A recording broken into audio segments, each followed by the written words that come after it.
y'all, welcome back to my channel, or welcome if you're new. Today I'm going to be sharing a what's for dinner video with you. This is long overdue, and if you are new here, my name is Mackenzie.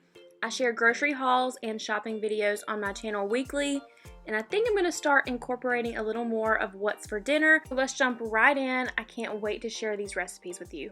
Alright, so first we are going to be having dump and bake meatball casserole. And for this recipe, you are only going to need 1 jar of marinara sauce, a box of rotini noodles. You're also going to need 3 cups of water, 2 cups of mozzarella cheese, and 1 package of meatballs. And you're going to be using a 9x13 inch pan. First, you're going to mix all of the ingredients together. You're going to put the noodles in a mixing bowl along with the marinara sauce. You're also going to add the 3 cups of water, and then you're going to add in the meatballs and mix it up really good.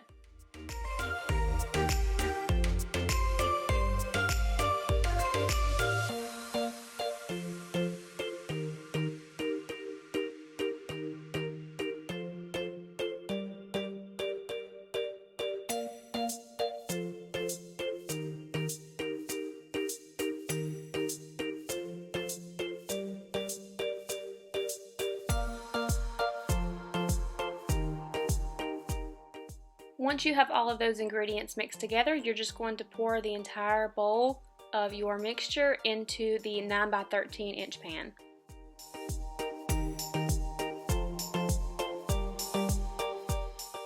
And then of course you're going to want to spread everything out to make sure that it cooks evenly.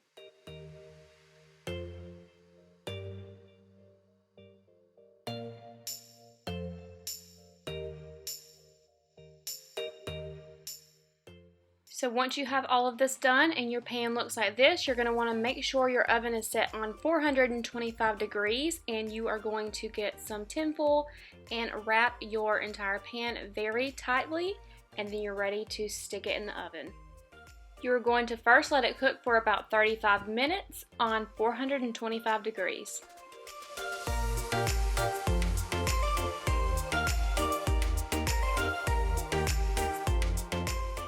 Once that 35 minutes is up, you are going to take it out of the oven and check on the noodles and make sure they are soft, and then you're going to be able to add your mozzarella cheese to the top, and then you will put it back in the oven, cover it back up with the foil, and cook it another 5 to 10 minutes until all of the cheese is melted.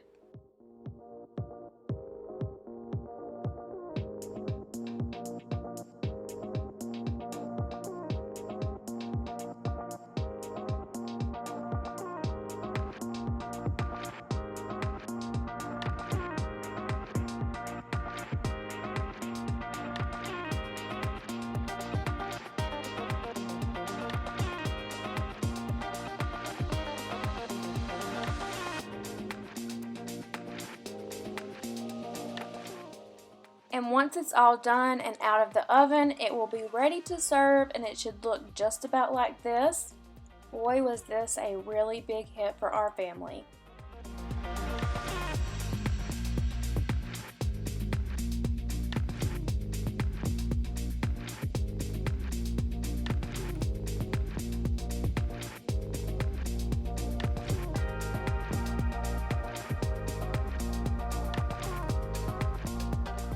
The second recipe I'm going to be sharing with you is going to be called No Peak Pork Chops and Rice.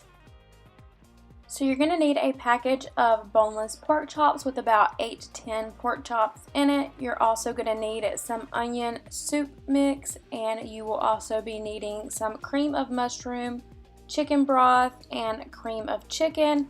And you can use any kind of rice. I decided to use the boil in a bag white rice because that's all I had on hand, but it worked out perfectly. I ended up using 2 bags of that.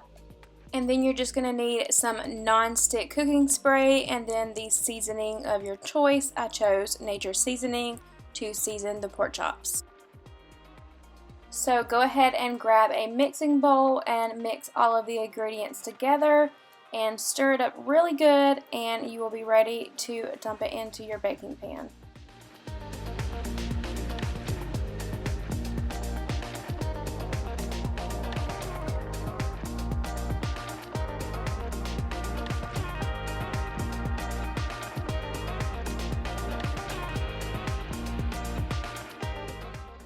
So I have a question for you while I'm opening this can. Do you use an electric can opener or do you use a hand can opener just like I'm using, and do you open it like I did? A lot of people say that that is the wrong way to use a can opener, and I'm curious to know how you do it.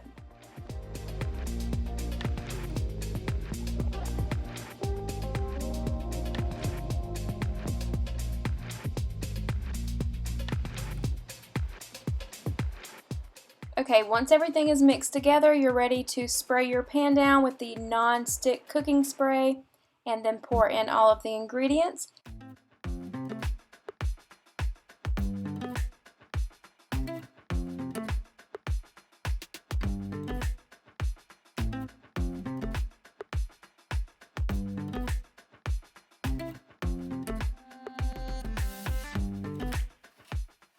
Now it's time to season your pork chops. You are going to season them on the front and on the back.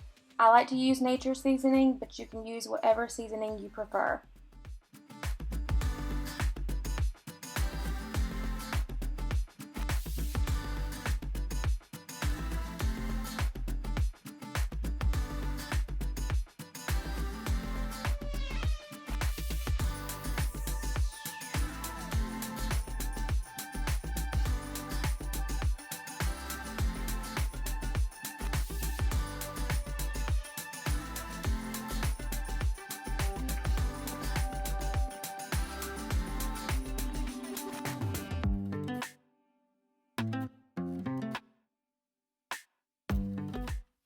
Once your pork chops are all seasoned, you're ready to add them to your rice mixture and make sure they're all covered really well.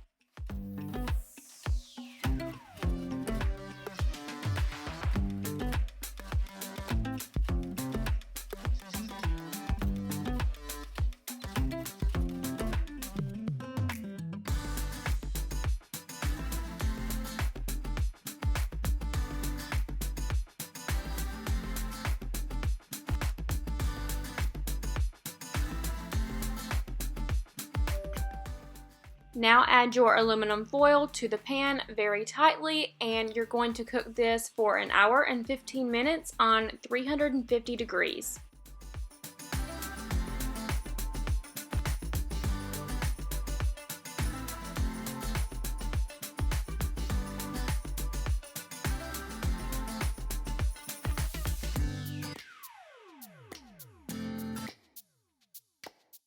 And once it's done and you take it out of the oven, it will look just like this. Oh, so delicious. Alex did not get to eat this meal with us this night because he was at work, but he did take this for leftovers and he could not believe how good this recipe was. By the way, I will be linking all of the recipes down below if there is a Pinterest link for it, or I will be typing them out if it's just a recipe that I made on my own.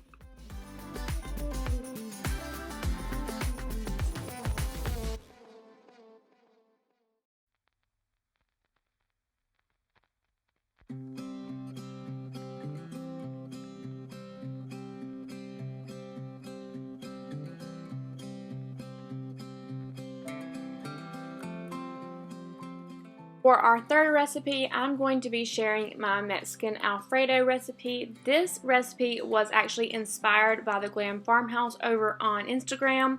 She does make hers a bit different, but I thought I would share my version over on my channel.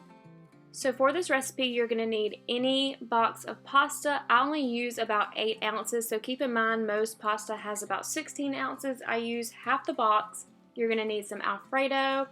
You're going to need grated Parmesan, some chicken tenderloins or breast, some garlic powder, and some taco seasoning.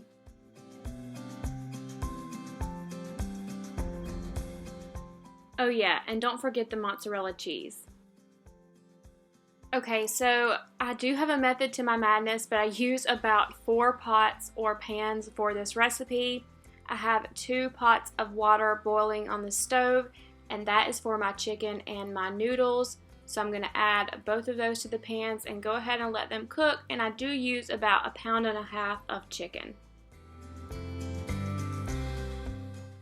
One tip that somebody taught me before was to add some olive oil to your noodles to keep them from sticking.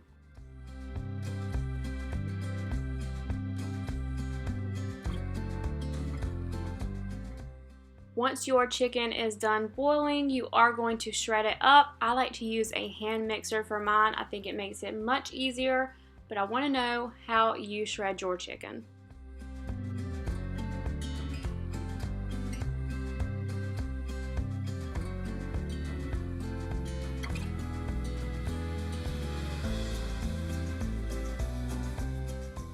Now you're going to go ahead and take another medium-sized pan and pour in your jar of Alfredo. And then I don't just use this jar, I actually pour a bit of water about halfway full into the jar, shake it up, and then pour the rest of that back into the pan to add a little bit more and to get the rest of the Alfredo out of the jar.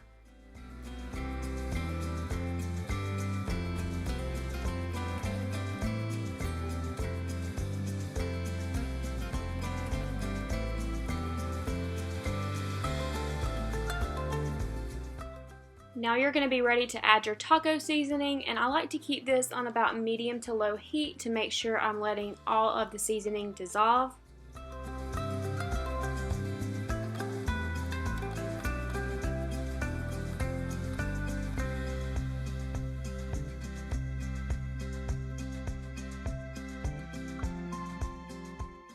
Now once your Alfredo and your taco seasoning is mixed together and looks about like this, you can go ahead and add your garlic powder to taste and your Parmesan cheese.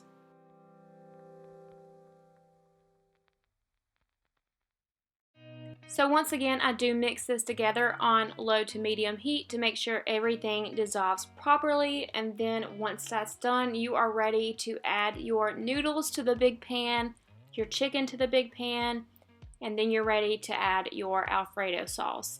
After you add your Alfredo sauce, you are ready to add your mozzarella cheese, and then you just stir and serve. This is so delicious, y'all. It is a family favorite, and I wish I could cook it at least once a week.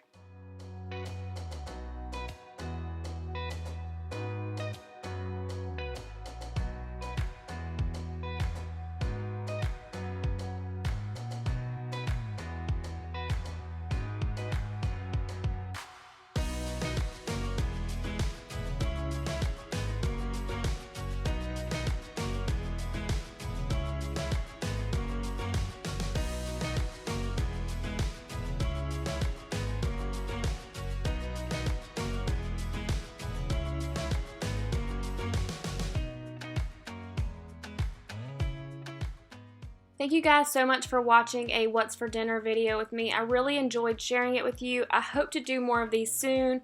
Make sure you give this video a thumbs up if you enjoyed this, and let me know down in the comments as well. Subscribe if you're new to my channel. I promise I will be having a few of these come out soon. I have been loving cooking lately, so I definitely want to share those recipes with you. And you can also follow me over on Instagram as well, and I will see you guys in the next one. Bye!